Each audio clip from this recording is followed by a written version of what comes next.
History books tell us about kings and empires, about brave explorers and new worlds.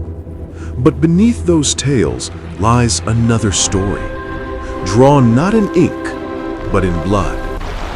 The Atlantic slave trade wasn't just a trade. It was the world's first global supply chain, and its ports were the beating heart. Some you know: Liverpool, Charleston, Havana. But many others have vanished from maps, hidden by modern cities, buried beneath shopping malls, highways, and silence. Tonight, we uncover those forgotten ports, the hidden shores that built the modern world, and the human cost they tried to erase. It began not with ships, but with sugar. In the 15th century, European powers discovered that enslaved labor could fuel entire economies. Portugal led the way, establishing early trade posts along the African coast: Elmina, Luanda, and Anamabu. Soon, Spain, France, England, and the Netherlands joined the race. They built fortresses, raised flags, and drew invisible borders across thousands of miles of African shoreline. Every port had a purpose: capture, transport, and profit. From Bristol to Bordeaux, the wealth of Europe began to pour in: gold, cotton, sugar, and human lives. By the 1700s, this triangle became a machine. Europe sent goods to Africa. Africa sent slaves to the Americas. The Americas sent wealth back to Europe. A cycle so profitable, it would run for nearly 400 years. On Africa's west coast, hundreds of ports became gateways of sorrow. Elmina Castle in Ghana, Ouidah in Benin, Bonny Island in Nigeria, Gorée in Senegal. From here, millions were forced onto ships, never to return. These ports weren't ruins then. They were bustling towns full of markets, soldiers, and merchants. Behind every wall, the trade was industrial. Captives were branded with hot irons, held in dark dungeons, sold for muskets, gunpowder, cloth, and rum. Local kingdoms grew rich, others were destroyed. The continent's fabric was torn apart. Each of these ports has a story: a whisper in the stones, a name on a forgotten ship's ledger, a mother who never came home.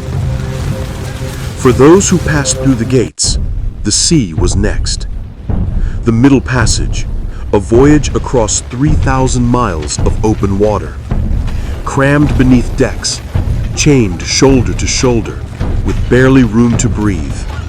Disease, starvation, rebellion, and despair. 1 in 5 never made it alive. Ships became factories of death, each voyage calculated for maximum profit, every life reduced to a number on an insurance form. And yet, even here, resistance burned. Captives leapt overboard rather than be sold. Crews mutinied. Whole ships disappeared under mysterious flames. These waters still hold their bones, a graveyard stretching from the Congo to the Caribbean. When the ships reached the Americas, the nightmare didn't end, it changed shape. Charleston, Havana, Bridgetown, Bahia, these were not just ports, they were processing centers for human lives. Auction blocks, quarantine pens, and branding stations lined the docks. From there, captives were sent inland to plantations, mines, and sugar mills. The profits were astronomical. A single slave ship could fund an entire British manor house. Entire cities, Boston, New York, Rio, and London, were built on the backs of this trade. Their wealth was paved with the lives of millions. Even the American Revolution was financed, in part, by these profits. The land of liberty was born from unfree labor. Back in Europe, the ports thrived.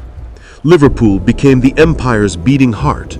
Over 5,000 voyages sailed from its docks. Nantes and Bordeaux grew rich beyond measure.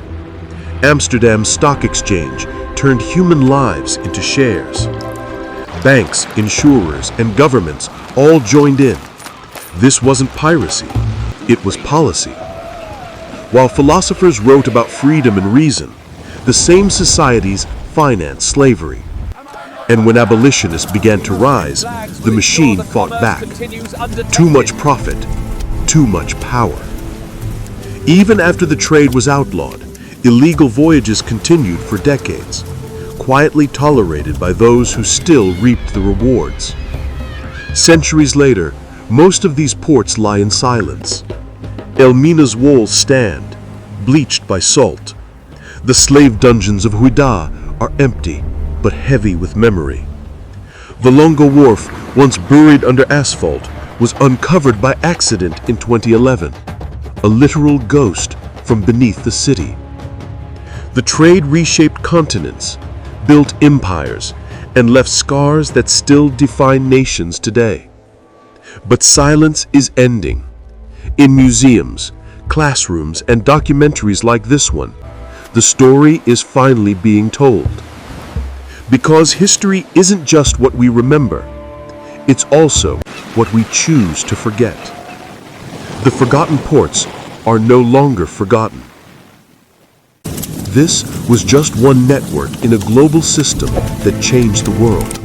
But what if I told you there were other routes, even darker, running beneath the surface? Hidden trails of gold, opium, and human lives.